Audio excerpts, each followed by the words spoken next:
কোনো মুখ্যমন্ত্রী যেতে বলে কুরবানির গরুর গোশ বাড়িতে বাড়িতে পাঠাবো, এটা মেনে নেবে কি উচিত হবে? আমাদের একের পর একটা ছেলেদের অ্যারেস্ট করছে, তুলে নিয়ে যাচ্ছে। অল ইন্ডিয়া মুসলিম পার্সোনাল ল বোর্ডকে আমরা এই বিষয়ে জানিয়েছিলাম। দুর্ভাগ্য, অল ইন্ডিয়া মুসলিম পার্সোনাল ল বোর্ড সারা ভারতবর্ষে ওয়াকফ বিরোধী আন্দোলন করলেও উত্তরপ্রদেশের বিজেপি সরকার যেভাবে দমনপীড়ন করছে তার বিরুদ্ধে কথা বললেও পশ্চিমবাংলার মমতা ব্যানার্জির পুলিশ যেভাবে আইএসএফ এর ছেলেদেরকে শুধুমাত্র ওয়াকফ আন্দোলনকে আটকানোর জন্য যেভাবে অ্যারেস্ট করছে, অনৈতিকভাবে মিথ্যা কেস দিয়ে আটকানোর চেষ্টা করছে, এর বিরুদ্ধে একটাও শব্দ খরচ করছে না। আমি এটা দুঃখের সাথে বললাম। তবে ওয়াকফ বোর্ড, এই অল ইন্ডিয়া মুসলিম পার্সোনাল ল বোর্ড কি বলবে না বলবে, কতটা বলবে না বলবে, তার জন্য আন্দোলন আমরা বন্ধ করব না। আজকে পশ্চিমবাংলার জমিনে আমাদের দুটো প্রতিবাদ সভা হচ্ছে। একদিকে পীরজাদা আব্বাস সিদ্দিকী আইএসএফ এর প্রতিষ্ঠাতা, তিনি করছেন অশোকনগরে এই ওয়াকফ সংশোধনী আইন, কাশ্মীরের পাহেলগাঁওয়ের বর্বরোচিত সন্ত্রাসবাদী হামলার বিরুদ্ধে প্রতিবাদ সভা, আর আমরা হাড়োয়াতে আজকে করছি। এইভাবে আমরা কন্টিনিউ প্রতিবাদ সভা করে যাচ্ছি। কেউ ধমকাবে চমকাবে, ওসব ধমকানি চমকানি আমরা পাত্তা দিচ্ছি না। উনি রাজা, আমরা প্রজা নয়। আমরা ভারতবর্ষের প্রত্যেকটা নাগরিকই আমরা রাজা। আজকের এই সবার বাধার সম্মুখীন হলেন, কি বলবেন? ও হবে, স্বামী বিবেকানন্দজির কথাই আছে, সারাদিন চলার পথে যদি তুমি বাধার না সম্মুখীন হও, জানবে তুমি ভুল পথে পরিচালিত হচ্ছ।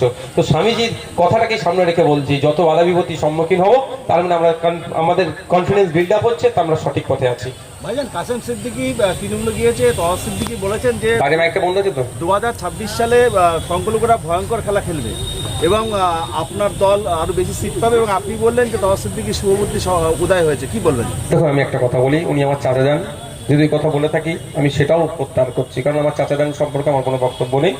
আমরা 2021 সালের পরেই যখন আমরা একটা সিটে নির্বাচিত হয়েছি, বাকি সিটগুলোতে আমরা কন্টেস্ট করেছিলাম।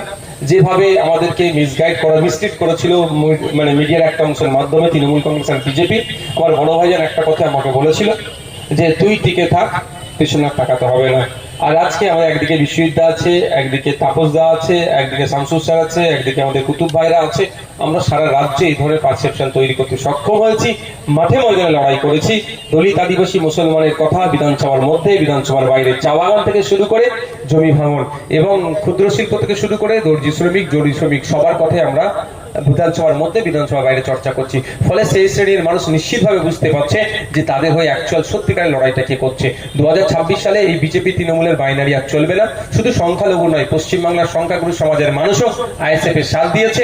2026 সালে ব্যাপক রেজাল্ট আইএসএফ করবে। ভাইজান, হাড়োয়ার এমএলএ রবিউল ইসলাম এবং মন্ত্রী সুজিত বসুর বিরুদ্ধে হাড়োয়া জুড়ে দুর্নীতির পোস্টার পড়েছিল, কি বলবেন? দেখুন, ব্যাপারটা হচ্ছে যে প্রশ্ন করুন, যে পোস্টারটা মেরেছে তা সে কোন জায়গায় আছে?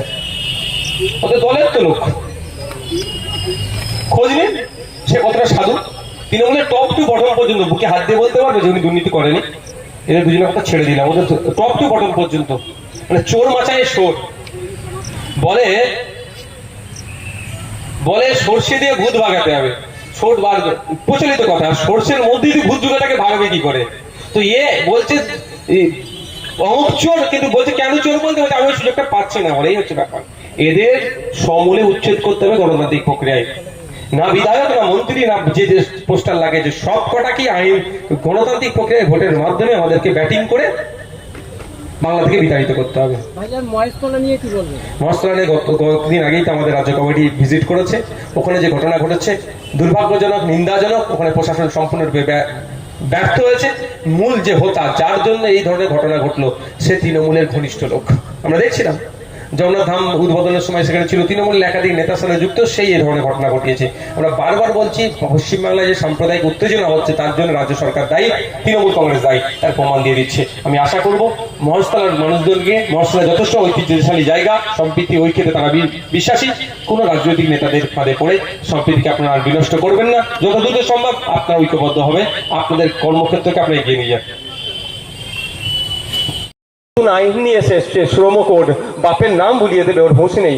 ও তো শ্রমজীবী মানুষ তো ভাই, মাথার ঘাম পায়ে ফেলে যা ইনকাম করছে আর থেকে বেশি কষ্ট করে কম ইনকাম করবে, সব শোষণ করবে। নতুন আইন নিয়ে এসেছে মোদীজি, বড়লোক হিন্দুদের জন্য, বড়লোক শিল্পপতিদের জন্য নিয়ে এসেছে, ওর বন্ধুদের জন্য নিয়ে এসেছে, গরিবকে শোষণ করবে বলে। এই গরিব